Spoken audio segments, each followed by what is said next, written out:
February 11th, 2021, a Thursday morning in New York City. Whitney Wolfe Herd stands on the balcony of the NASDAQ building in Times Square, surrounded by confetti and camera crews. She's 31 years old. She just rang the opening bell. Her company Bumble has gone public at a $13 billion valuation. That makes her the youngest woman in American history to take a company public. A self-made billionaire before her 32nd birthday. 5 years later, that $13 billion is now worth $335 million.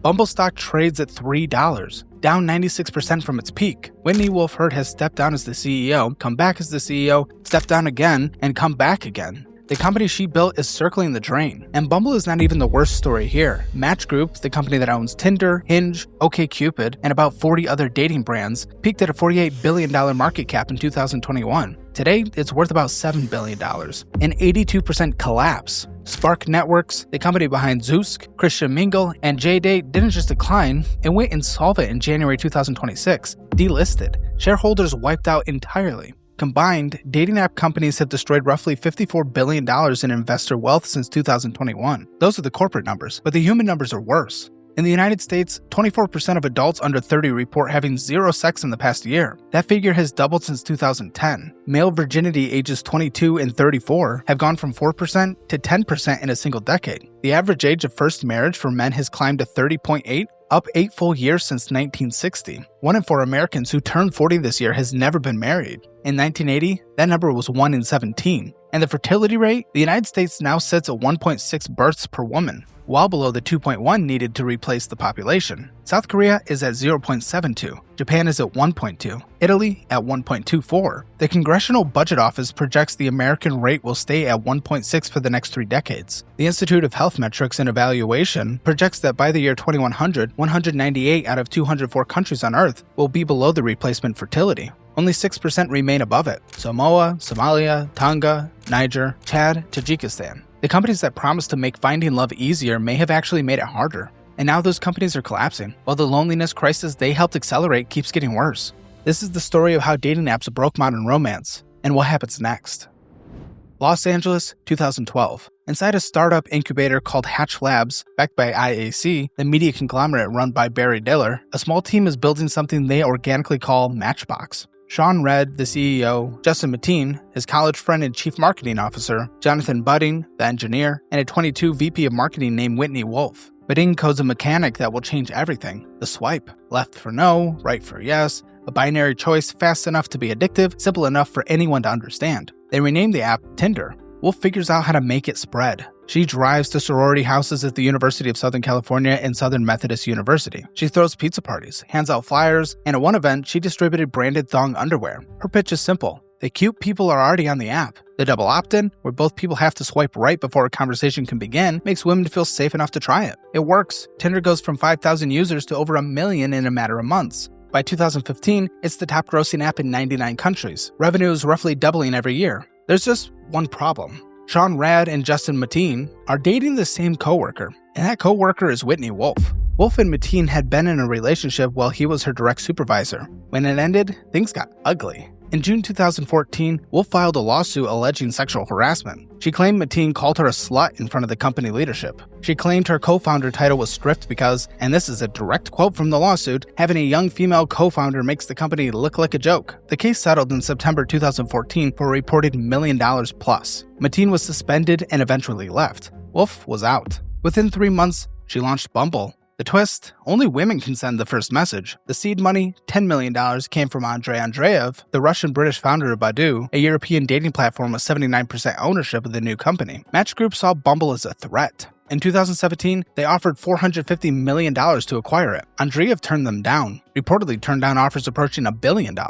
Meanwhile, Sean Redd had his own grievances. In August 2018, he filed a $2 billion lawsuit against IAC and Match Group, alleging they deliberately undervalued Tinder to cheat early employees out of stock options. The suit claimed Match had hidden Tinder's financial projections from independent valuers and suppressed its growth metrics to keep the valuation artificially low. It settled in December 2021 for $441 million, a fraction of what Rad had sought. Then in January 2019, Forbes published an investigation into Badoo's corporate culture under Andreev. Former employees described an environment of racism, sexism, and executives bragging about hiring prostitutes. Andreev denied the allegations, but sold his entire stake in Bumble to Blackstone at a $3 billion valuation. He walked away with over $2 billion.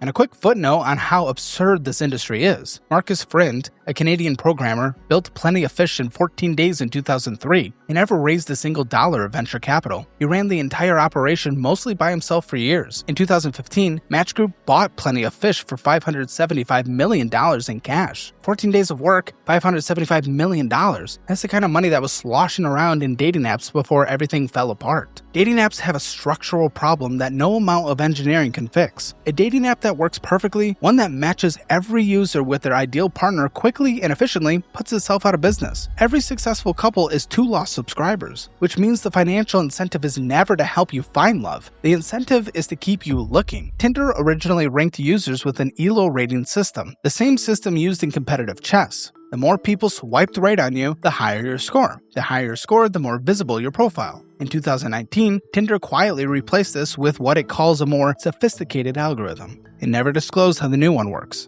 What it did disclose is its pricing. Tinder now runs 4 paid tiers: Plus at $25 a month, Gold at $40, Platinum at $50, and Tinder Select at $499 a month. That's $6,000 a year for a dating app. Select gives you 2 messages per week to people you haven't matched with, 1 week-long profile boost, an unblurred photo of whoever liked you, and a little badge next to your name. The pricing wasn't even consistent. A California class action lawsuit revealed Tinder was charging different prices based on age, gender, and sexual orientation. Men over 50 were paying up to 5 times more than queer women under 30. The case settled for $60.5 million across 268,000 users. But the underlying business model works like this. Women are the product. Men are the customers. Women need to be on the app in large enough numbers to keep men interested. Men need to pay for the privilege of being visible to those women. 80% of Tinder's paying subscribers are male. In February 2024, a class action lawsuit called Okasayan versus Match Group was filed in federal court. It alleged that Match uses recognized dopamine manipulating product features to create gamblers locked in a stretch for psychological rewards that Match makes elusive on purpose. The suit claims Tinder gives more free likes to women than men, deliberately creating a barrier that men can only overcome by buying a subscription. Match called the lawsuit ridiculous. A federal judge sent it to arbitration under Match Group's terms of service. Jonathan Badeen, the engineer who invented the swipe, admitted in an interview that the mechanic was partially inspired by B.F. Skinner's pigeon experiments, where pigeons were conditioned to peck at a lever endlessly through random food delivery. The same psychological pattern that makes slot machines the most addictive form of gambling: variable ratio reinforcement. You never know when the next reward is coming, so you keep pulling the lever. The average dating app user spends 55 minutes per day swiping. Tinder users average 90 minutes. One survey found 90% of singles describes themselves as addicted to dating apps. 70% believe their use is harming their mental health.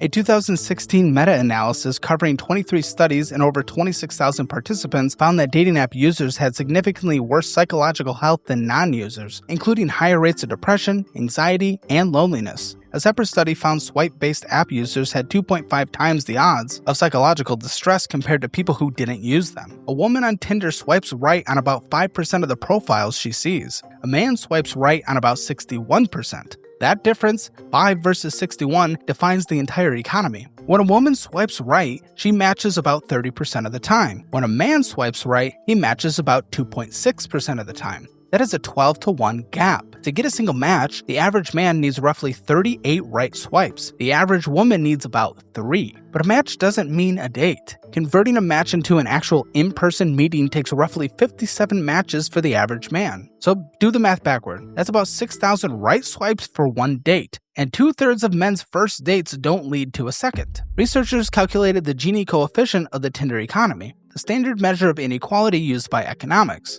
The result was 0.58. For context, the Gini coefficient of U.S. income equality is 0.41. The Tinder dating market is more unequal than 95% of the world's national economies. In 2009, OkCupid published a blog with the internal data showing that women rated 80% of men as below average in attractiveness. The post went viral. It became the foundation of what the internet now calls the 80-20 theory. The the idea that the top 20% of men get 80% of the attention. That theory took on a life of its own. In March 2025, Netflix released a miniseries called Adolescence about a 13-year-old British boy accused of murdering a classmate after being radicalized by incel ideology built around the 80-20 framework. It became the third most watched show on the platform. The actual data on whether sexual inequality is increasing is more nuanced than the memes suggest. General Social Survey data from 2024 shows that 7.4% of American men had 3 or more sexual partners in the past year, down from 19% in earlier decades. Everyone is having less sex.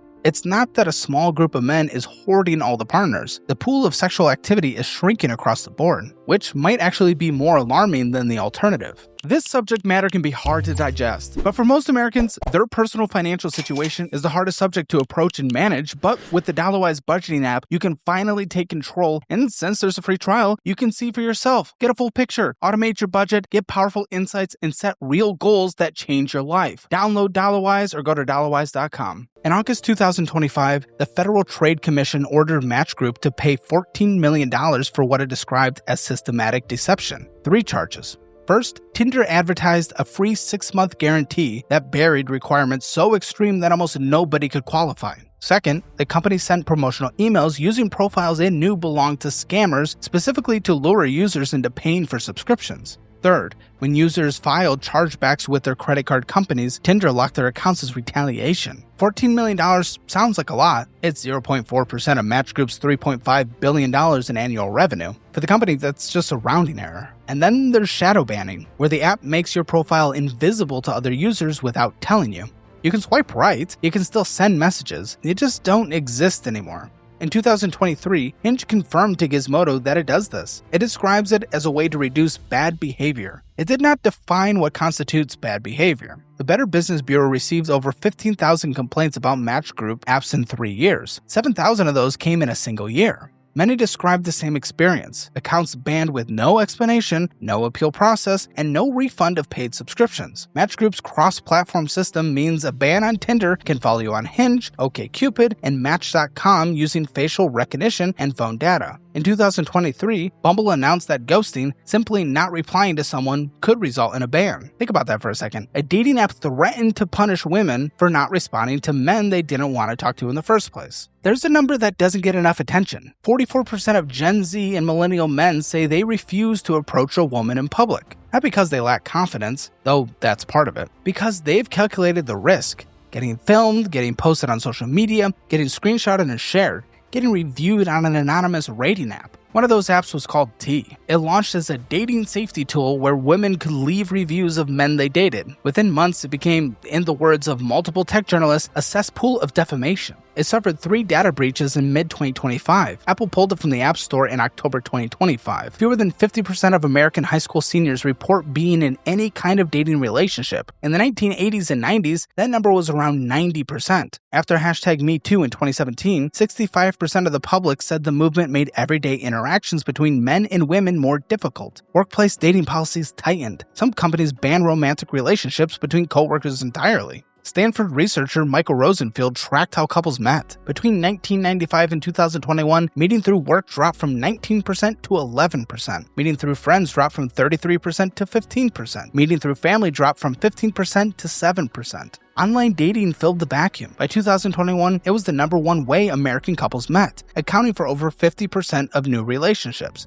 Dating apps didn't just supplement the old systems, they replaced them, and now the replacement is failing as well. Something strange has happened to the politics of young Americans. Men and women aren't just disagreeing more, they're moving in opposite directions. According to the American Enterprise Institute, 46% of white Gen Z women identify as liberal. Only 28% of white Gen Z men do. NBC polling shows 55% of Gen Z women identify as Democrats versus 35% of men. Meanwhile, 38% of young men identify as Republican versus 20% of young women. This isn't men racing to the right. The data is clear on this. Women are moving left faster than men are moving to the right. The Gallup gender ideology gap has tripled since 1999, and now it's showing up directly in dating. Match.com's own surveys showed that the share of users who say dating someone from the opposite political party would be impossible rose from 33% in 2012 to over 50% by 2020. Only 9% of users say politics doesn't matter at all. After the 2024 election, the split got sharper. 9 out of 10 single women who voted for Harris said they were less likely to date a Trump supporter. 3/4 said a lot less likely. On the other side,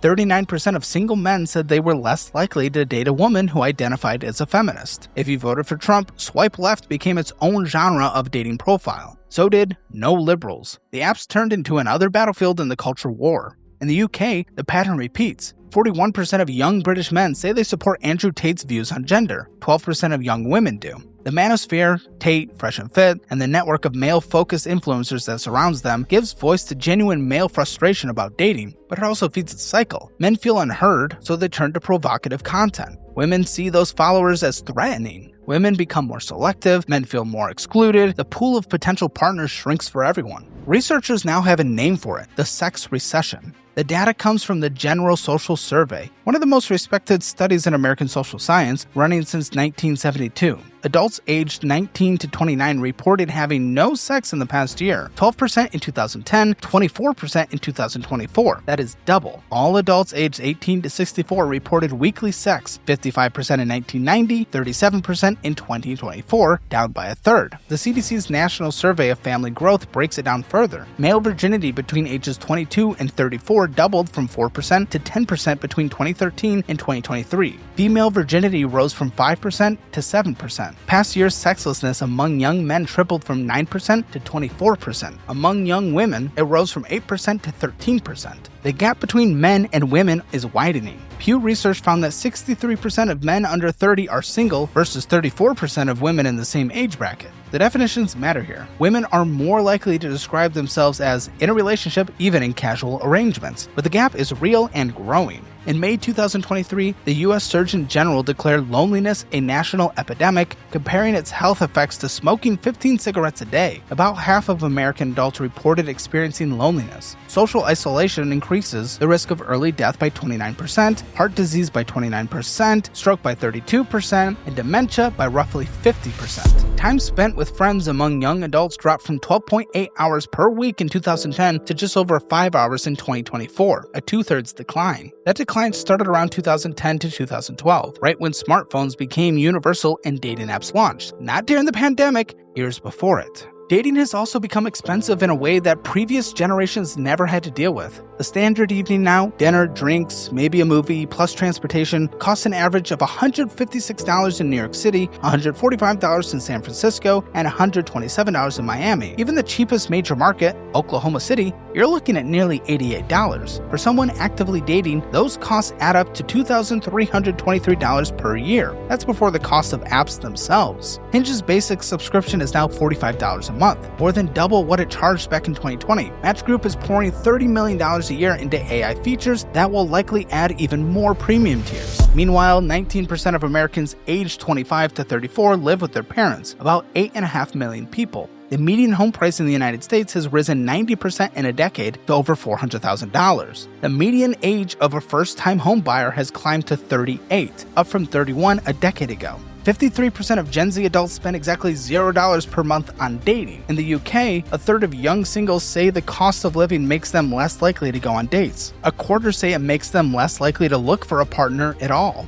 In Canada, 55% of young adults say the housing crisis is directly causing them to delay starting a family. The apps made dating into a marketplace. Now the marketplace is too expensive for its own customers. Forbes Health surveyed dating apps users in mid-2025. 78% reported burnout. Among Gen Z users, it was 79%. Among millennials, 65%. And 61% said they hit burnout within their first 3 months on the apps. The churn is staggering. 74% of users delete a dating app within the first month. Fewer than 15% of premium subscribers renew. Of the roughly 350 million people worldwide who have downloaded a dating app, only about 25 million, 7%, actually pay for one. Downloads are falling too. Global dating app downloads dropped from 287 million in 2019 to 237 million in 2024, a 17.5% decline. In the US, Tinder downloads fell 14% between January 2024 and January 2025. Bumble downloads fell 19%. Match Group's paying users have declined for 5 straight quarters. Revenue per payer is up 5%, which means the company is squeezing more money from fewer, more desperate people.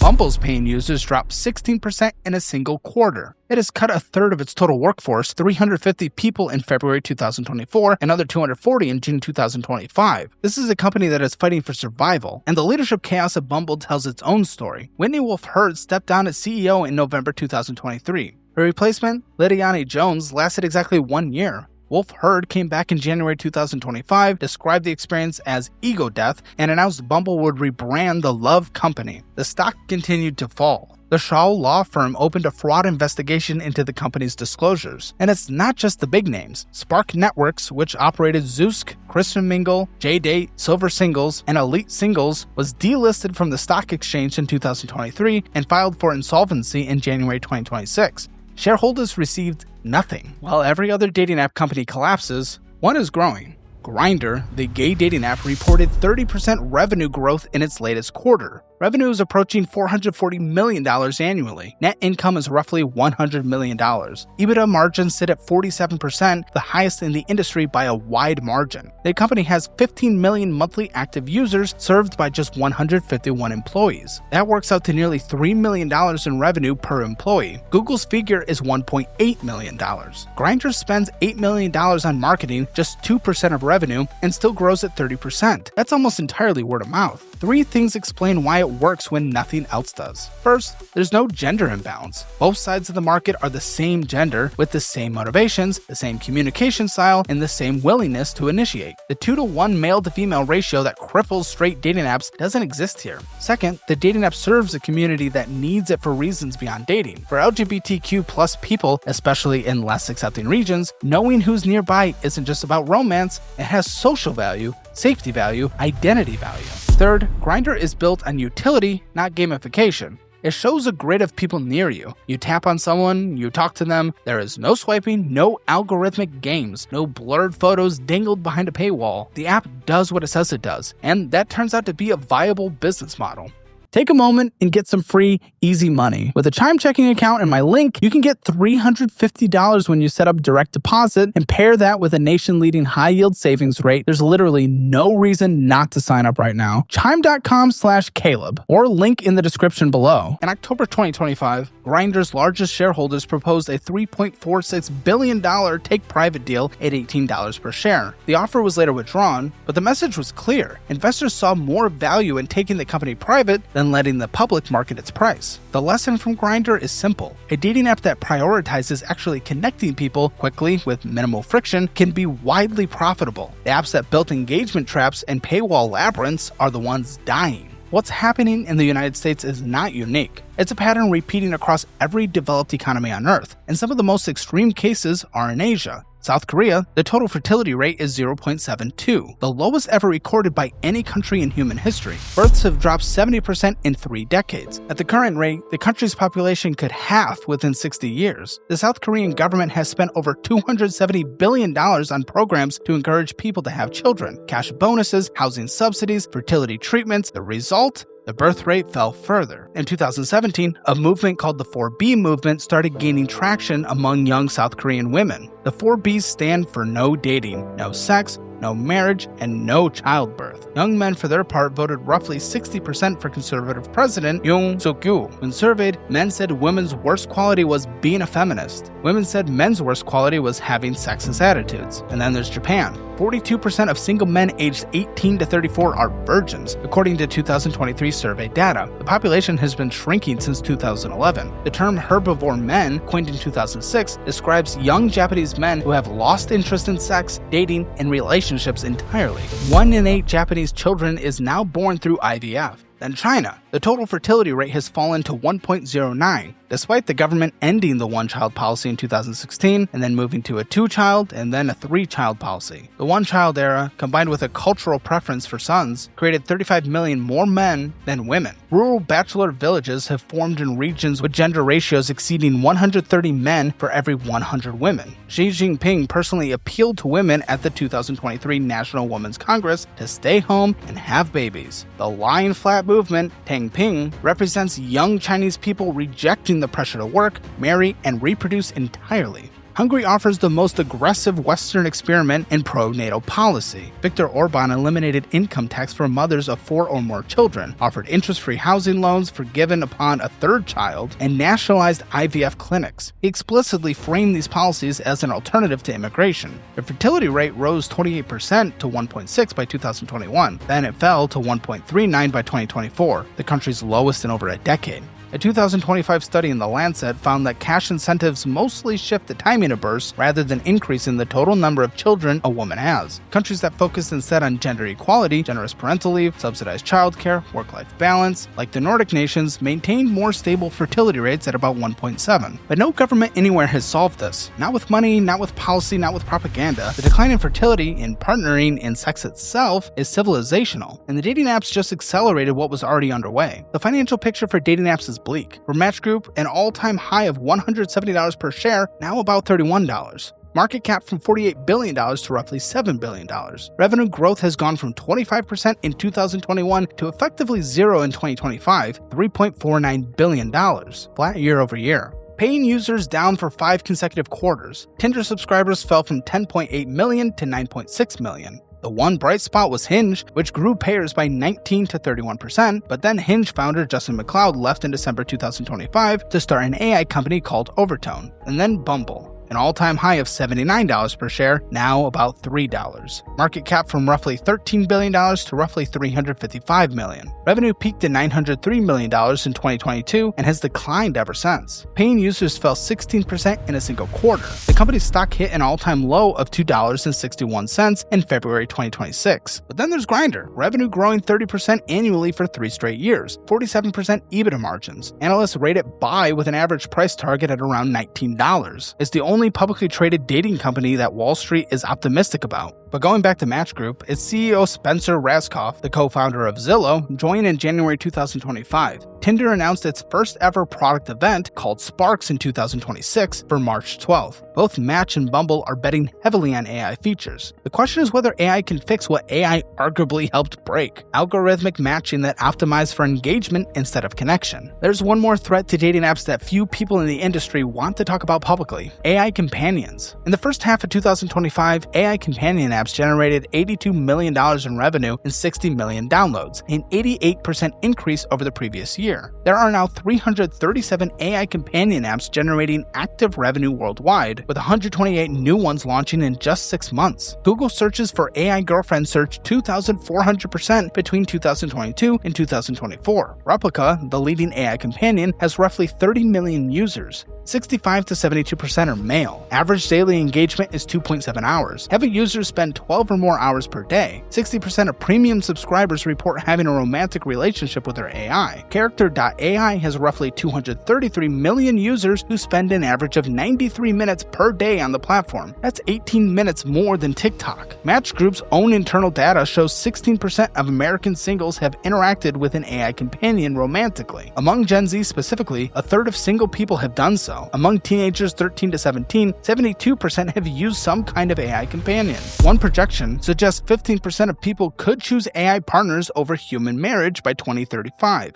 Market projections for AI companions range from $140 billion to $521 billion by 2033, dwarfing the dating apps industry's $6 billion.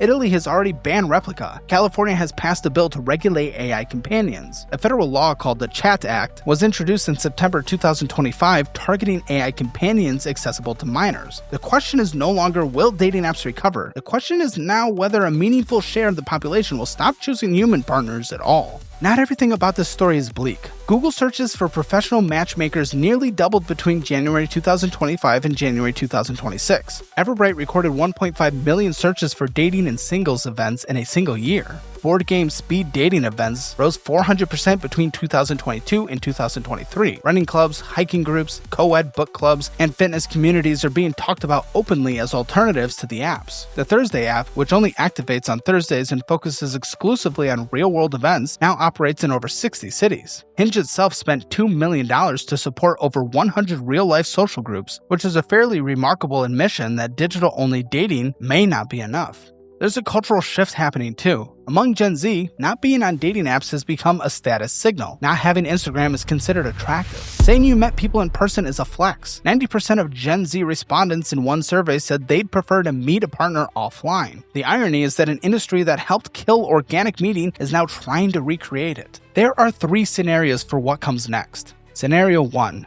The apps adapt. They fix the algorithms, they stop optimizing for time on app and start optimizing for actual matches. They make pricing transparent. They implement real identity verification. They use AI to improve match quality instead of to extract more money. They stop banning people with no appeals process. Now, this requires accepting slower growth, lower engagement numbers, and shorter subscription periods. Wall Street would hate it, but it might save the industry. Scenario 2, the apps decline and something else fills the gap. Real-world matchmaking scales up. Community events become the primary way people meet. Churches, fitness groups, hobby communities, and professional matchmakers take back the territory that apps captured over the past decade. This is already happening in American and European cities. Hinge investing in real-life social groups is an early signal. Scenario 3, nothing fills the gap. The apps keep dying, cold approaches stay socially unacceptable, political polarization keeps shrinking the pool of acceptable partners, men retreat deeper into the isolation in digital entertainment, women opt out of dating entirely, birth rates continue to fall, loneliness becomes structural and permanent, AI companions absorb the demand that humans can't meet. Demographics decline accelerates. But the desire for connection hasn't gone away. 78% of Gen Z and 73% of millennials say they still hope to get married someday. People want love.